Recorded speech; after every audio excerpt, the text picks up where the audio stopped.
नमस्कार। मैं doctor Satyapal Singh, assistant professor अर्थशास्त्र विभाग, दिग्विजयनाथ स्नातकोत्तर महाविद्यालय, गोरखपुर, उत्तर प्रदेश। जैसा कि आप स्क्रीन पे देख रहे हैं, हम लोग आज सस्टेनेबल डेवलपमेंट और इस सस्टेनेबल डेवलपमेंट के चैप्टर से कुछ मल्टीपल चॉइस क्वेश्चन देखने वाले हैं। और ये सस्टेनेबल डेवलपमेंट से जो नमूना के तौर पे क्वेश्चन लिए गए हैं, उन्हीं सबों का आज हम लोगों को अध्ययन करना है। सबसे पहले अगर सस्टेनेबल डेवलपमेंट की बात की जाए तो सस्टेनेबल डेवलपमेंट के संदर्भ में एक कोटेशन यहाँ पे दिया जा रहा है और उस कोटेशन से संबंधित नीचे कुछ महत्वपूर्ण बिंदुएं दी गई हैं और इन महत्वपूर्ण बिंदुओं में से उचित बिंदु हमको चुनना है या उचित विकल्प चुनना है, जिसे दिया जा रहा है कि भावी पीढ़ियों की आवश्यकताओं को पूरा करने की क्षमता को क्षति पहुंचाए बिना वर्तमान पीढ़ी की आवश्यकताओं को पूरा करना। और नीचे दिया जा रहा है कि विकास का यह दृष्टिकोण किससे संबंधित है।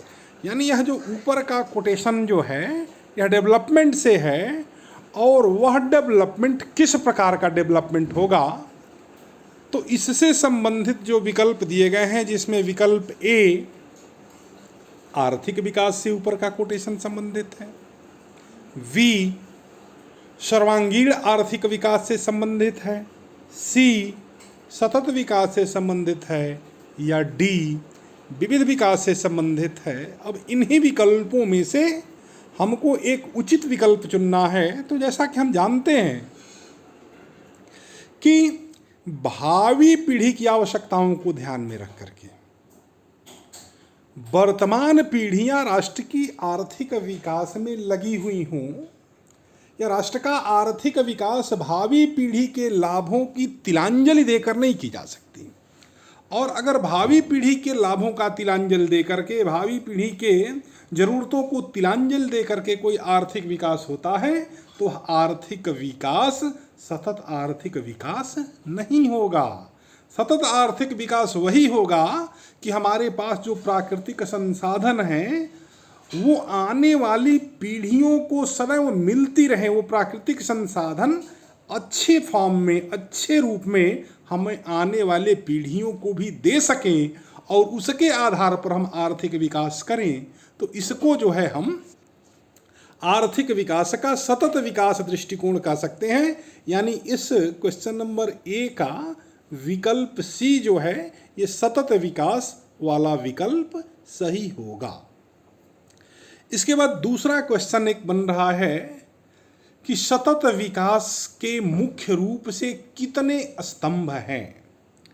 अगर सतत विकास के स्तंभों की बात की जाए तो सतत विकास के जो स्तंभ हमको देखने को मिलते हैं वो 3 स्तंभ देखने को मिलते हैं। और यहाँ विकल्प में ए 2 स्तंभ की बात कर रहा है, विकल्प बी 3 स्तंभ की बात कर रहा है, विकल्प सी 4 स्तंभ की बात कर रहा है और विकल्प डी ये 5 स्तंभ का बात हो रहा है। तो इस जैसा कि हमने आपको बताया कि 3 स्तंभ को लेकर के सतत विकास की कल्पना होती है, तो यहाँ पर विकल्प जो बी है वो विकल्प बी सही होगा। और वो 3 स्तंभ कौन कौन से हैं, तो उसको यहाँ नीचे दिया जा रहा है कि सतत विकास के मुख्य रूप से 3 स्तंभों में आर्थिक विकास, पर्यावरण संरक्षण तथा सामाजिक समानता, इन तीनों को सतत विकास में सम्मिलित किया जाता है। तो इस आधार पर हम ये कह सकते हैं, यानी ऊपर का जो क्वेश्चन है कि सतत विकास के मुख्य रूप से कितने स्तंभ हैं, तो सतत विकास के मुख्य रूप से यही 3 स्तंभ हमको देखने को मिलते हैं।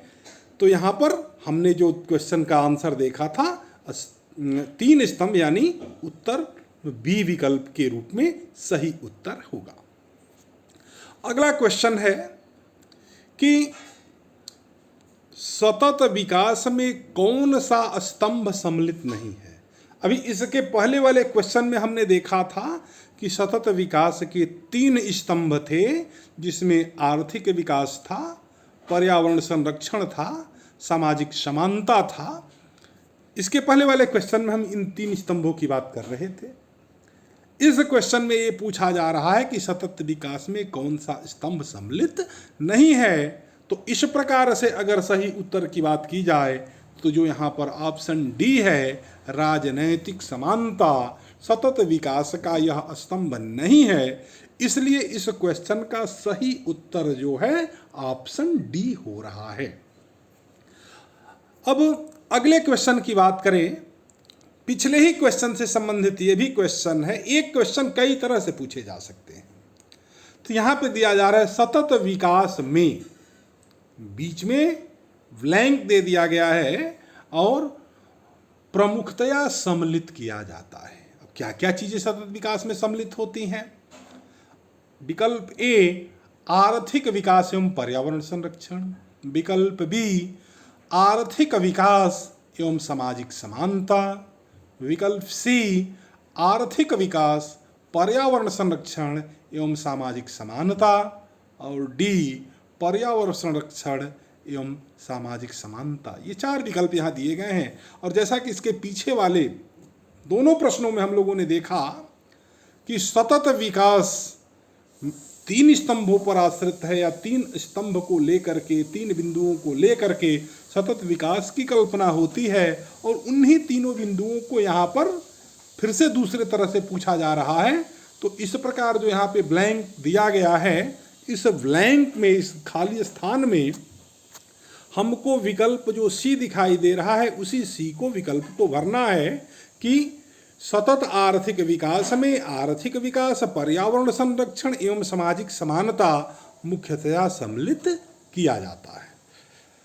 अब अगला क्वेश्चन अगर हम देखते हैं कि सतत विकास का अर्थ निम्नलिखित में से किससे संबंधित है? तो सतत विकास किससे संबंधित है? विकल्प ए, बी, सी, डी। ए, तेजी से विकास। बी, औद्योगिक विकास। सी, अच्छा विकास। सी, पर्यावरण संरक्षण के साथ आर्थिक एवं सामाजिक विकास। तो जैसे कि इसके पहले वाले प्रश्नों में हम लोगों ने देखा है कि पर्यावरण संरक्षण के साथ आर्थिक एवं सामाजिक विकास ही सतत विकास में सम्मिलित किए जाते हैं। तो इस प्रकार अगर सही उत्तर की बात यहाँ पे की जाए तो इस प्रश्न का सही विकल्प जो है डी विकल्प है, और डी विकल्प पे आपको ऑप्शन के रूप में चुनना होगा। अगला क्वेश्चन फिर एक फिलिंग द ब्लैंक्स का है कि सतत पोषणीय विकास की अवधारणा का संबंध ... कर दिया गया है। यानी नीचे दिए गए ये 4 विकल्प, इन 4 विकल्पों में से कौन सा विकल्प सतत पोषणीय विकास की अवधारणा से संबंधित है? जिसमें विकल्प ए दिया जा रहा है संसाधनों के अधिकतम उपयोग से। बी, संसाधनों के संरक्षण से। सी, संसाधनों के औद्योगिक उपयोग से। और डी, ऊर्जा संसाधनों के विकास से। तो अगर सही उत्तर की बात की जाए तो विकल्प जो बी है, संसाधनों के संरक्षण से, यानी यही चीज यहाँ ऊपर जो ब्लैंक दिया गया है, इस ब्लैंक में इसी चीज को भरा जाएगा और इस प्रकार से कोटेशन बन जाएगा कि सतत पोषणीय विकास की अवधारणा का संबंध संसाधनों के संरक्षण से है। तो विकल्प बी यहां पर सही विकल्प हो रहा है। अगला क्वेश्चन कि सतत विकास शब्द का पहली बार प्रयोग कब किया गया था? और नीचे यहां पर ए बी सी डी करके ए 85, बी 86, सी 87 और डी ये 88 होना चाहिए, यहाँ 86 हो गया तो 88।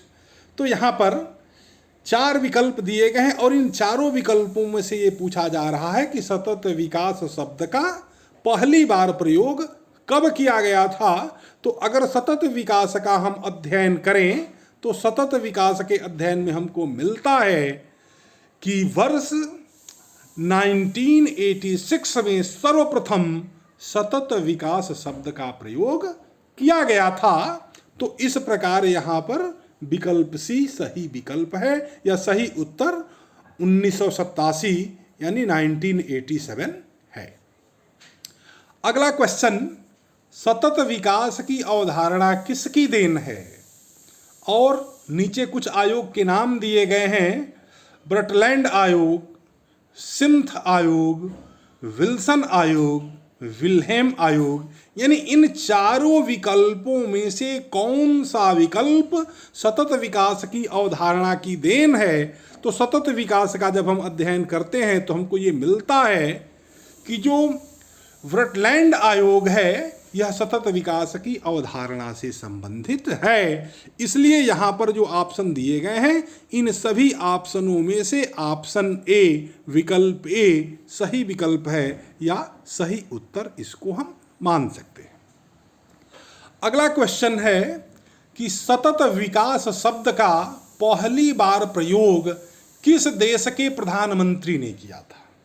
अभी आगे अगले क्वेश्चन में स्पष्ट हो जाएगा कि सतत विकास की जो अवधारणा थी वो कैसे आई, कब आई, और किसके द्वारा सतत विकास की अवधारणा दी गई। और उसी से संबंधित यहाँ प्रश्न भी है कि सतत विकास शब्द का पहली बार प्रयोग किस देश के प्रधानमंत्री ने किया था? और चार ऑप्शन दिए गए हैं, नॉर्वे के प्रधानमंत्री ने, ऑस्ट्रेलिया के प्रधानमंत्री ने, स्वीडन के प्रधानमंत्री ने, ब्रिटेन के प्रधानमंत्री ने। और इन विकल्पों में से सतत विकास का अध्ययन करने से हमको ये पता चलता है कि नॉर्वे के प्रधानमंत्री ने पहली बार सतत विकास का प्रयोग किया था। तो यहाँ पर उत्तर के रूप में विकल्प ए सही उत्तर होगा। अब अगला क्वेश्चन, सतत विकास शब्द की उत्पत्ति किस पत्र में हुई थी? अब किस पत्र में सतत विकास शब्द की उत्पत्ति हुई थी, इससे संबंधित चार विकल्प है, हमारा साझा भविष्य, हमारा भविष्य, सबका विकास, सतत विकास एवं भविष्य। ये चार विकल्प दिए गए हैं और इन चार विकल्पों में ये पूछा जा रहा है कि सतत विकास शब्द की उत्पत्ति निम्नलिखित में से किस पत्र से संबंधित है? तो इन चारों विकल्पों में से जो विकल्प ए है, हमारा साझा भविष्य, हमारा साझा भविष्य, इस पत्र में से, यह एक पत्र था, इसी पत्र से सतत विकास शब्द की उत्पत्ति होती है। और इस पत्र के संदर्भ में अगर मैं बात करूं, जैसा कि नीचे आप देख रहे हैं, हमारा साझा भविष्य यानी आवर कॉमन फ्यूचर, और इसी आवर कॉमन फ्यूचर को एक दूसरे नाम से भी हम जानते हैं, ब्रटलैंड रिपोर्ट 1987।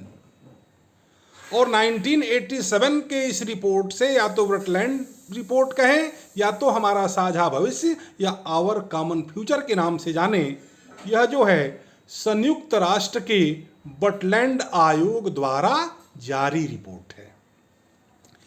और इस रिपोर्ट के बारे में थोड़ी सी बात की जाए तो यह संयुक्त राष्ट्र ने 1983 में एक आयोग गठित किया था, और उस आयोग का जो गठन हुआ था, उस आयोग की अध्यक्षता नॉर्वे के प्रधानमंत्री, पूर्व प्रधानमंत्री ग्रो हरलेम ब्रटलैंड, मतलब उसकी अध्यक्षता ब्रटलैंड ने की थी। और इन्हीं के नाम पर इस आयोग को ब्रटलैंड आयोग और उस रिपोर्ट को ब्रटलैंड रिपोर्ट के नाम से जानते हैं, या हम ये कहें कि हमारा साझा भविष्य, इस नाम से भी ये जानते हैं। और इसी की अध्यक्षता में जो रिपोर्ट आई थी वो सतत विकास की रिपोर्ट थी। और उसी की बात यहाँ पे की जा रही है कि सतत विकास शब्द की उत्पत्ति किस पत्र से हुई थी। तो यहाँ पर यह स्पष्ट हो रहा है कि हमारा साझा भविष्य, या ये कहें कि आवर कॉमन फ्यूचर, या ये कहें तीसरे तरह से ये भी कह सकते हैं कि ब्रटलैंड रिपोर्ट के आधार पर सतत विकास की अवधारणा की उत्पत्ति होती है। तो इस प्रकार आज हम लोगों ने सतत विकास से संबंधित कुछ महत्वपूर्ण क्वेश्चन देखे और जो आपके परीक्षाओं के लिए बहुत ही उपयोगी साबित हो सकते हैं। और ये सारे के सारे क्वेश्चन मात्र एक नमूना के तौर पे हैं। इस चैप्टर से कुछ और भी क्वेश्चन बनाए जा सकते हैं। तो हमें उम्मीद है कि आज का जो लेक्चर है, या ये कहें कि आज का ये जो वीडियो है, आपके लिए बहुत ही उपयोगी साबित होगी। बहुत बहुत धन्यवाद।